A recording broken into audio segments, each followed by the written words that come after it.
Hello, നമസ്കാരം. മുഖലക്ഷണശാസ്ത്രത്തിൻ്റെ പുതിയൊരു എപ്പിസോഡിലേക്ക് ഏവർക്കും സ്വാഗതം. ഇത് 27ാമത്തെ എപ്പിസോഡാണ്.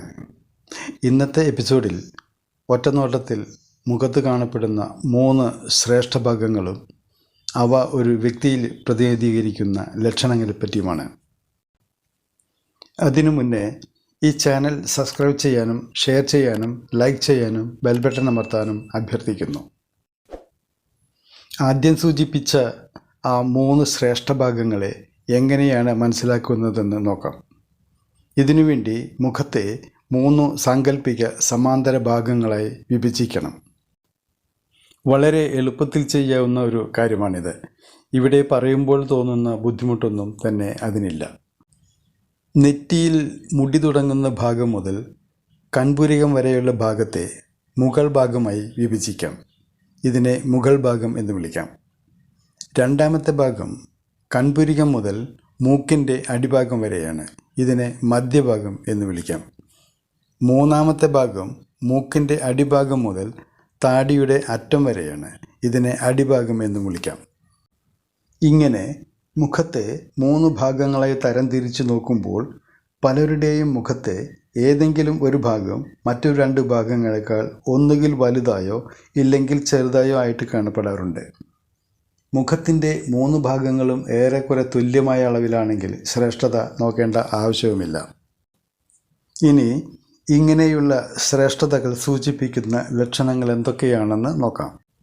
ഈ കാണുന്ന ചിത്രത്തിൽ നെറ്റിയും പുരികവും അടങ്ങുന്ന ഭാഗം മറ്റു 2 ഭാഗങ്ങളെക്കാൾ വലിപ്പമുള്ളതാണ്. ഇങ്ങനത്തെ വലിയ മുകൾ ഭാഗമുള്ള ആൾക്കാർ പൊതുവെ മാനസിക ഏകാഗ്രതയുള്ളവരാണ്.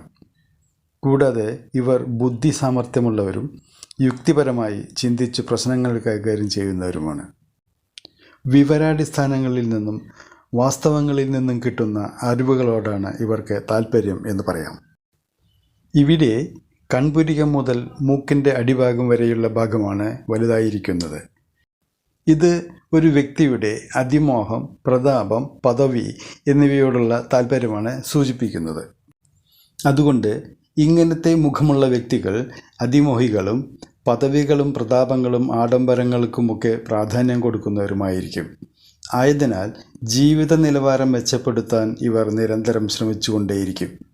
സ്വപ്ന സാഫല്യത്തിനു വേണ്ടി പല ത്യാഗങ്ങളും സഹിക്കാൻ ഇവർ തയ്യാറാകുമെന്നതും ഇവരുടെ പ്രത്യേകതയാണ്.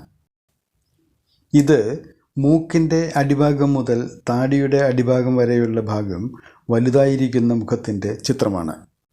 നല്ല അറിവുള്ളതും എടുത്തുചാട്ടവുമില്ലാത്ത വ്യക്തിയുടെ ലക്ഷണമായിട്ടാണ് ഇങ്ങനെയുള്ള മുഖത്തെ അറിയപ്പെടുന്നത്. കൂടാതെ ഇങ്ങനത്തെ മുഖമുള്ളവർ കായിക ബലമുള്ളവരും സാഹസ പ്രവർത്തനങ്ങൾ എടുക്കാൻ ഇഷ്ടപ്പെടുന്നവരുമാണ്. ഇവർക്ക് വേറൊരു പ്രത്യേകത കൂടിയുണ്ട്. അതായത് എന്തെങ്കിലും പ്രശ്നങ്ങളുണ്ടെങ്കിലോ അല്ലെങ്കിൽ തീരുമാനങ്ങൾ എടുക്കാനോ ഉണ്ടെങ്കിൽ അവർ അങ്ങോട്ടും ഇങ്ങോട്ടും നടന്നുകൊണ്ടിരിക്കുകയോ വേറെ എന്തെങ്കിലും ചെയ്തുകൊണ്ടിരിക്കുകയോ ചെയ്യുമ്പോഴാണ് അവർക്ക് ആ വിഷയത്തെപ്പറ്റി നന്നായി ചിന്തിക്കാൻ കഴിയുക. ഇവിടെ നിങ്ങൾ കാണുന്നത് മുകൾ ഭാഗം ചെറുതായിട്ടുള്ള മുഖത്തിൻ്റെ ചിത്രമാണ്. അതായത് മുഖത്തിൻ്റെ ഏറ്റവും ചെറിയ ഭാഗം നെറ്റിയാണ്. ഇങ്ങനത്തെ മുഖമുള്ളവർ മനസ്സുറപ്പുള്ളവരും പിടിവാദമുള്ളവരും ഗൗരവക്കാരുമായിരിക്കും. ഒരു തീരുമാനമെടുത്തു കഴിഞ്ഞാൽ അതിൽ നിന്ന് എളുപ്പത്തിൽ പിന്മാറുന്നവരല്ല ഇക്കൂട്ടർ. ഇത് മൂക്കടങ്ങുന്ന മധ്യഭാഗം ചെറുതായിരിക്കുന്ന മുഖത്തിൻ്റെ ചിത്രമാണ്. ഇവർ വളരെ കഠിനാധ്വാനം ചെയ്യുന്ന വ്യക്തികളാണ്. ധനം സമ്പാദിക്കാൻ കഴിഞ്ഞാലും ഇല്ലെങ്കിലും അതിനുവേണ്ടി അവർ കഠിനാധ്വാനം ചെയ്തുകൊണ്ടേയിരിക്കും. എല്ലാവരാലും ബഹുമാനിക്കപ്പെടുന്ന വ്യക്തികളായിരിക്കും ഇവർ എന്നതാണ് ഇവരുടെ ഒരു പ്രത്യേകത. ഏറ്റവും ചെറിയ അടിഭാഗമുള്ള മുഖത്തിൻ്റെ ചിത്രമാണിത്.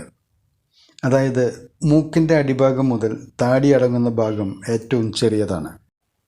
ഇങ്ങനത്തെ മുഖമുള്ള വ്യക്തികൾ ലോലമനസ്സിൻ്റെ ഉടമകളും പെട്ടെന്ന് പ്രതികരിക്കുന്നവരുമാണ്. വിമർശനങ്ങൾ ഇവരെ വേദനിപ്പിക്കും. പൊതുവെ വ്യായാമങ്ങളൊന്നും ചെയ്യാത്ത ഇവർ ശാരീരിക ബലം കുറഞ്ഞവരായിരിക്കും.